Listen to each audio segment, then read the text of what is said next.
Good evening class. Last class हमने discuss किया था EMF equation of a single phase transformer, जिसका ये डेरिवेशन किए थे हमने E equal to 4.44 phi M F N, जहाँ फाई एम क्या है, maximum value of core flux, F क्या है, फ्रिक्वेंसी ऑफ द सप्लाई जो कि 50 हर्ट्ज होगा, और एन क्या है, नंबर ऑफ टर्न्स। देखो ई दोनों के लिए, दोनों वाइंडिंग के लिए होता है। जैसे कि हमारे पास दो वाइंडिंग होते थे, प्राइमरी वाइंडिंग और सेकेंडरी वाइंडिंग। दो वाइंडिंग आपने देखा था ट्रांसफार्मर के इस प्रकार से, ये प्राइमरी वाइंडिंग, ये सेकेंडरी वाइंडिंग। और इनमें नंबर ऑफ टर्न्स कितने बार लपेटा गया, उसको नंबर ऑफ टर्न्स पे डिपेंड करेगा। ये प्राइमरी वाइंडिंग में सप्लाई वोल्टेज है, इसका फ्रीक्वेंसी कितना होता है, लगभग हमेशा 50 हर्ट्ज होता है in India. In other country like US it is 60 hertz also. और ये कोर में जो भी फ्लक्स है उसका मैक्सिमम वैल्यू एफ फ्लक्स है उसका मैक्सिमम, क्योंकि सिनुसाइडल रहता है, इसका एक मैक्सिमम वैल्यू होता है पाई एम, वो आपको लेना है।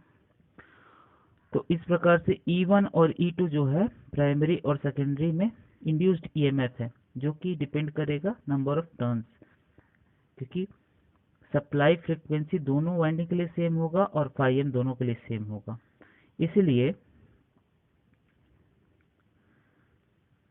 इसीलिए हमने E1 के लिए लिखा 4.44 फाई एम एफ N1, ये सेम है, इसलिए इसमें 1 नहीं लगाया हूँ। वही वैल्यू, सेम वैल्यू दोनों में रहेगा। देखो फाई एम एफ और यहाँ N2 हो जाता है, E2 equal to 4.44 phi M F N2। अब देखो ये दोनों को अब जब डिवाइड करते हो तब आता है E1 by E2 equal to N1 by N2। ये N1 बाई N2 जो टर्म है, इसी को टर्न रेशियो बोलते हैं। क्या बोलते हैं? Turn ratio. और ये जो टर्न रेशियो है या E1 और E2, क्योंकि लॉसेस को अगर आप नेग्लेक्ट करोगे तो ये इंड्यूस्ड ईएमएफ का जो वैल्यू है वो V1 बाई V2, जो कि बोलेंगे हम applied voltage, primary applied voltage, और V2 क्या बोलेंगे, सेकेंडरी टर्मिनल वोल्टेज, इसी के बराबर आएगा। ठीक है, E1 बोलो चाहे V1 बोलो, दोनों सेम ही है। तो N1 by N2 equal to E1 by E2, इसी को टर्न रेशियो बोलते हैं। ध्यान रखिएगा, टर्न रेशियो और ट्रांसफॉर्मेशन रेशियो या वोल्टेज ट्रांसफॉर्मेशन रेशियो, ये दोनों अलग होते हैं। टर्न रेशियो हमेशा N1 बाई N2 लेते हैं, प्राइमरी बाई सेकेंडरी, हमेशा प्राइमरी बाई सेकेंडरी लेते हैं। और voltage transformation ratio N2 by N1 या V2 बाई V1 या E2 बाई E1 लेते हैं, जो कि वोल्टेज ट्रांसफॉर्मेशन रेशियो होता है। इसी को उल्टा कर दिया गया है, यहाँ पे देखो पलट दिया गया है। तो ये हमारा ये फुल डेरिवेशन आ गया। यहाँ तक कभी कभी पूछ लेता है टर्न रेशियो और वोल्टेज ट्रांसफॉर्मेशन का, आप ये निकालिए, डिराइव कीजिए। अब देखो ई जो है आपका, अभी 5 नंबर में पूछ लिया तो यहाँ से स्टार्ट कर दो, क्योंकि हम जानते हैं EMF equation of single phase transformer is this equal to 4.44। Then यहाँ से डिराइव कर दो आप टर्न रेशियो के लिए और वोल्टेज ट्रांसफॉर्मेशन रेशियो के लिए। 5 नंबर में पूछा था यहाँ तक, और पूरा 10 नंबर का पूछा और ये भी पूछा, तो आप शुरू से जहाँ से स्टार्ट किए थे लास्ट क्लास में यहाँ तक लेके आएंगे, कंप्लीट हो जाएगा आपका। ठीक है, अब आज हम पढ़ेंगे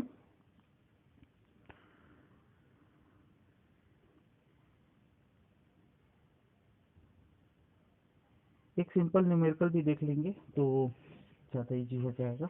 जैसे होता है KVA rating of a transformer, क्या होता है केवीए रेटिंग, आप थोड़ा समझ लीजिए क्या होता है। देखो पावर दो प्रकार के होते हैं, या पावर को 3 प्रकार बोलते हैं। पावर ट्रायंगल आपको पढ़ाया था, याद नहीं होगा आपको तो पिछले नोट्स में देखिएगा। देखिए पावर ट्रायंगल में क्या होता था, पावर 3 टाइप के होते हैं। एक एक्टिव पावर होता है, एक रिएक्टिव पावर होता है, और एक एपरेंट पावर होता है। सुना है? अच्छा, इसके लिए एक कोई दूसरा क्लास ले लूंगा। अभी के लिए आप जानिए कि जो एपरेंट पावर होता है उसको केवीए पावर बोलते हैं, या वीए पावर, केवीए नहीं वीए पावर बोलते हैं। के तो लग जाता है किलो के लिए, है ना, ये जो है VA, only VA rating of a transformer बोलेंगे। और मैक्सिमम ट्रांसफार्मर आप जितना भी देखेंगे सब VA में ही रेटिंग किए जाते हैं, कि इतने पावर का है तो ये VA रेटिंग में ही लेते हैं उसको। तो वो क्या होता है उसके लिए नेक्स्ट क्लास में बता दूंगा। तो ये है, इस प्रकार से कोई भी ट्रांसफार्मर आप जहाँ माइनिंग में जाएंगे वहाँ पे आपको दिखेगा ट्रांसफार्मर्स, बहुत सारे ट्रांसफार्मर आपके मतलब इन ऑपरेशंस आपको बहुत सारे ट्रांसफार्मर के रेटिंग दिखेंगे। अगर कोई ट्रांसफार्मर रखा हुआ है स्टोर में तो वहाँ पे उसके आप रेटिंग देख सकते हैं, या किसी से मैच कराना है तो वो सब रेटिंग जो हैं ट्रांसफार्मर का, जब भी रेटिंग होगा वो VA रेटिंग होगा, VA रेटिंग। अब चूंकि VA छोटा है और आपका ट्रांसफार्मर का रेटिंग बड़ा है, उसका 1000 गुना कर लो तो किलो आ जाता है। तो किलो VA है ना, KVA इसी को बोलते हैं KVA। तो KVA का भी 100 KVA हो सकता है, ये 5 KVA हो सकता है, 100 KVA हो सकता है, 5 MVA। अब देखो ये MVA K से हो गया M मतलब मेगा, है ना, आप जानते हैं ये 10 की घात 3 लेता है मतलब 1000 गुना, और ये 10 की घात 6 है ना, MVA का मतलब 10 की घात 6 होता है, 5 गुणे 10 की घात 6 VA हो जाता है। ठीक है, तो इतना तो आप उम्मीद करता हूँ कि आप लोग सब जानते ही होंगे। तो KVA और VA क्या होता है, यूनिट है VA, है ना, ये जो VA दिख रहा है तो ये है आपका KVA। और ट्रांसफार्मर हमेशा याद रखो, कभी भी आपको इंटरव्यू में पूछ सकता है कि ट्रांसफार्मर को KVA में और DC मोटर्स, है ना, और जनरेटर भी, ये सब आप किलो वाट, ठीक है, मतलब वाट में क्यों रेटिंग करते हैं ट्रांसफार्मर को, KVA में रेटिंग क्यों करते हैं। ठीक है, अब चलो स्टार्ट हुआ है, थोड़ा बता दूं आपको कि ट्रांसफार्मर जो है, आप हमेशा ये आंसर देंगे, ट्रांसफार्मर जो है ट्रांसफार्मर के सेकेंडरी साइड में लोड लगाते हैं। ठीक है, अब ये जो लोड जो है कभी भी कांस्टेंट नहीं होता। कांस्टेंट लोड मतलब हमेशा, जैसे आपके सब स्टेशन पे जो ट्रांसफार्मर लगा है उसके सेकेंडरी साइड से हमको सप्लाई मिलता है, प्राइमरी साइड पे आता है वोल्टेज बहुत ज़्यादा और उसको स्टेप डाउन करते हैं, जैसे 11 केवी से 400 केवी पे हम लोग स्टेप डाउन करते हैं। ठीक है, 11 केवी वोल्टेज जो रहता है 11,000 वोल्ट का, वोल्ट को हम लोग 400 वोल्ट में कम करते हैं और ये आता है हमारे घरों में सप्लाई। ठीक है, 3 फेज में आता है सप्लाई, और यही 400 वोल्ट जो है 3 फेज में आता है, तो सिंगल फेज में 230 हो जाता है। ये आपको पॉली फेज में आपको अच्छे से समझा दूंगा। इतना समझ लो कि जो भी पावर आता है वो transfer sub station, distribution sub station पे सेकेंडरी साइड के वोल्टेज से घरों में सप्लाई आता है। अब देखो, सेकेंडरी साइड से पूरा कनेक्ट है हमारा पूरे घर का लोड, पूरे का जितने कंज्यूमर हैं हमारे साइड पे, कोई भी एक कंज्यूमर भी हो सकता है और बहुत सारे कंज्यूमर भी हो सकते हैं। ठीक है, अब इनका लोड जो है वो हमेशा कांस्टेंट नहीं रहता, कभी हम लोग लाइट चालू करते हैं, कभी बंद करते हैं, कभी फैन चलाते हैं, कभी बंद कर देते हैं, है ना, हमेशा पूरे जितने उपकरण है घर में एक साथ कभी नहीं चलाते हैं।